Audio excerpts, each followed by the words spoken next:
Hi, I'm Jessica Citizen from Player Attack. We're here at the Warner Brothers booth at E3 2012. I'm with Brittany. We're looking at Scribblenauts Unlimited. It's all very exciting because Scribblenauts is coming to the Wii U. Yeah, we're really excited. We're awesome. This is the first time Scribblenauts is actually on a console, so we're bringing Scribblenauts to the living room.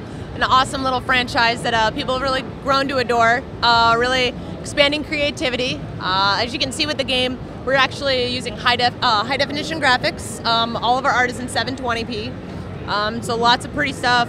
Everything's hand-drawn, really organic, really taking advantage of the next-gen hardware. So lots of stuff that we can do. We can add much more objects than we could on the DS, so we're really, really excited to see what players can come up with.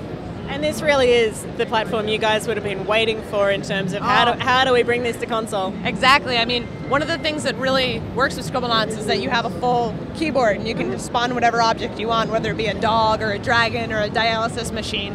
And that's really hard to do with just your standard controller. So this was like, yes, this is going to be perfect for this. And then the Wii U gamepad actually works really, really well. So you've got everything that the player needs on their gamepad in front of them. And then we're actually tailoring the TV for spectators. So there's very little UI, so you can have your friends come into the living room and say like, hey, spawn a time machine. Hey, give that guy a chainsaw. Oh my God, look at the Kraken and the Cthulhu fighting. So for people who don't know, Scribblenauts, the franchise, started, how long ago did it start? The first game was on the DS and it came out in 2009. And in that game we could only create objects. So really any object as long as it wasn't copyrighted, offensive, we got to be kid friendly. And no proper nouns, so no Chuck Norris, no Justin Biebers. And then 2010... Good thing, bad thing, depending. It's a matter of opinion. And then 2010 we had a Super Scribblenauts where we allowed the players to actually add additives to their objects. So instead of just a standard dragon, you can have a blue, spotted, giant, pregnant, gentlemanly dragon.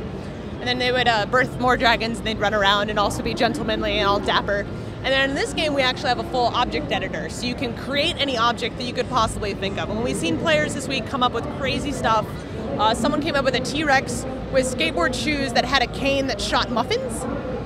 Muffins? Muffins. I made a nature tank. It's a hover tank with flowers that shoots exploding vegans. And then you can take those objects and you can upload it, share it with your friends, see what other kind of creative stuff that people can come up with, customize it even more, and just kind of go nuts. How do you customize exploding vegans?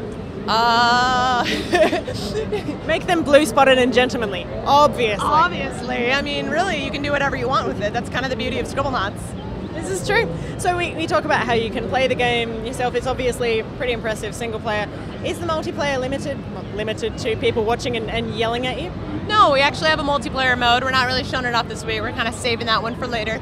But it's a cooperative multiplayer mode, so have a friend with the Wii remote, jump in and help along on your adventure. Now, the Scribblenauts franchise is all about Maxwell, with his rooster hat. Yes.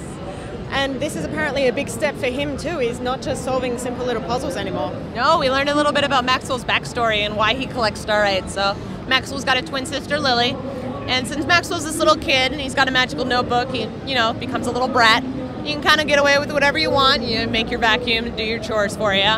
So he ends up playing a trick on an old man who happens to have magical powers and turns his sister to stone. So Maxwell's now collecting starites to help break the curse. So a little bit of the backstory. Players have always been asking for a story like who Maxwell is, what he's doing. We don't explain the hat though, that's a secret. Oh, I see. It is a very fetching hat. It is.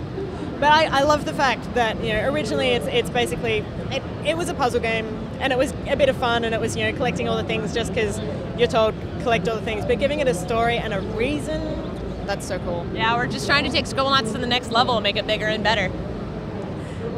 What is the thing you are most looking forward to about bringing Scribblenauts to the home console, to the big screen, to object editors, to everything? What's the thing that you are dying for everybody else to check out? I think the biggest thing that I'm excited for is just bringing Scribblenauts to a new platform. We found a lot with Scribblenauts was sort of limited to the DS, so only players who had DSs would actually be able to play it. And then we came out on iOS devices back in October, so we had a new market for that. And now coming out in launch window for the Wii U, suddenly people who never really thought about Scribblenauts as a game that they would play are looking at it like, oh, this is something that could, potentially make me buy a Wii U. So we're really excited to hear that. People have been really supportive this week, and it's just really awesome to see all the support. The reaction at the Nintendo keynote when it was announced, it was awesome. Everyone was so excited. I cried a little bit. Aww. Thank you so much for your time. Really looking forward to it. Thanks so much.